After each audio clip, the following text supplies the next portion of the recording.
নমস্কার, তোমাদের সবাইকে সানা স্মাইল এডুকেশন সেন্টারে স্বাগত জানিয়ে আজকের ক্লাসটি শুরু করছি।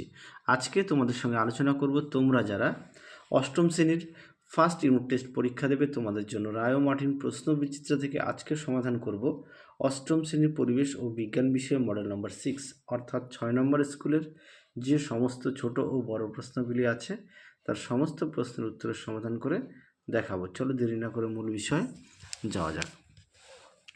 দেখো প্রথমে কি আছে, একে স্পর্শতলের ক্ষেত্রফল বৃদ্ধি পেলে ঘর্ষণ বল একই থাকে, অপশান সি।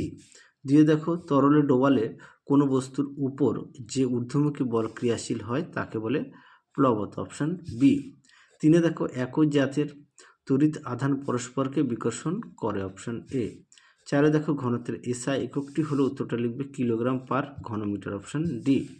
পাঁচে দেখো ক্যালসিয়াম ক্লোরাইডের সংকেত হলো, উত্তরটা লিখবে অপশন ডি। ছয় দেখো পরমাণু নিস্তরিত কণাটি হলো, উত্তরটা লিখবে নিউট্রন, অপশন বি। পরবর্তী প্রশ্ন দেখো কি আছে, সাথে তরল ধাতু হলো, উত্তরটা লিখবে পারদ, অপশন এ। আটে দেখো জীবদেহের গঠনগত ও কার্যগত একক হলো কোষ, অপশন এ। নয় দেখো কোষের প্রোটিন তৈরির কারখানা হলো, উত্তরটা লিখবে রাইবোজোম, অপশন সি। দশে দেখো সবচেয়ে দীর্ঘ প্রাণী কোষ হলো, উত্তরটা লিখবে স্নায়ু কোষ, অপশন এ। 11 দেখো সবুজ বর্ণের প্লাস্টিডকে বলা হয় ক্লোরোপ্লাস্টিড, অপশন বি। পরবর্তী দেখো 12 দাগের প্রশ্নের উত্তরটা হবে এন্ডোপ্লাজমিক জালিকা, অপশন এ। পরবর্তী দেখো এক দাগের প্রশ্নের উত্তরটা হবে ক্ষেত্রফল, তারপর সত্য মিথ্যা, 2 দাগের উত্তরটা হবে সত্য, 3 দাগের প্রশ্নের উত্তরটা দেখো উত্তর হবে 18, 4-এর উত্তরটা হবে ভৌমজল, 5-এর উত্তরটা হবে, প্রশ্নটা একটু দেখে নাও, সোডিয়াম ও পটাশিয়াম। 6 দাগের প্রশ্নটা একটু দেখে নাও, উত্তরটা হবে ডাচ বিজ্ঞানী লিভেনহুক, সালটা হচ্ছে 1674 খ্রিস্টাব্দে।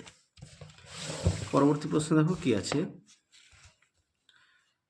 3-এর 1 দাগে কি আছে, আর্কিমিডিসের সূত্রটি লেখো। এটা পাঠ্য বইতে পেয়ে যাবে 16 নম্বর পেজে। হ্যাঁ, একটু দেখে নিও যেহেতু প্রত্যেকের পাঠ্য বই আছে। পরবর্তী দেখো 2 দাগের প্রশ্নটা একটু দেখো, তোমাদের উত্তরটা দেখাই।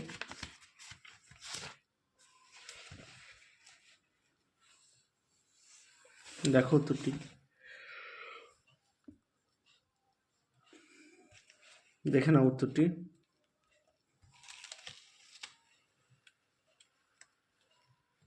ঠিক এই পর্যন্ত লিখবে।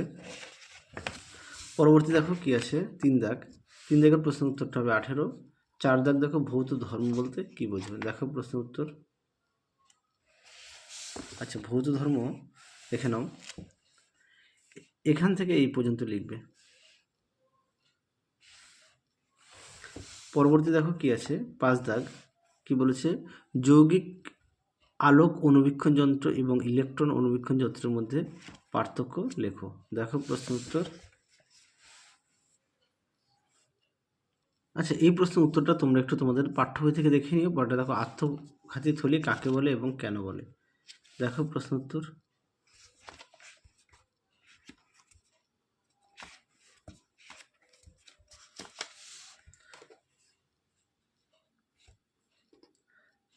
আচ্ছা, এই প্রশ্নের উত্তর একটু দেখিয়ে দিই, তোমাদের বলছিলাম যে দেখে নাও, দেখো উত্তর সুন্দর করে দেওয়া আছে, দেখে নাও।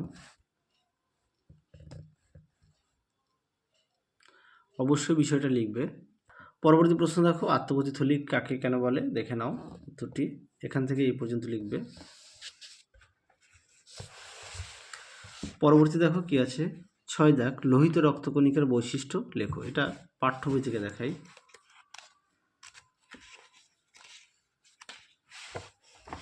দেখো লোহিত রক্তকণিকা, এখান থেকে এই পর্যন্ত উত্তরটা লিখবে। পরবর্তী দেখো কি আছে, রড কোষ ও কোন কোষের কাজ কি, দেখো প্রশ্ন উত্তর।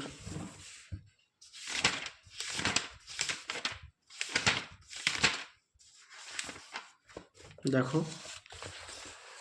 রড কোষ আর কোন কোষের কাজ দেখে নাও, এটা রড কোষের কাজ, এটা কোন কোষের কাজ, দেখে নাও।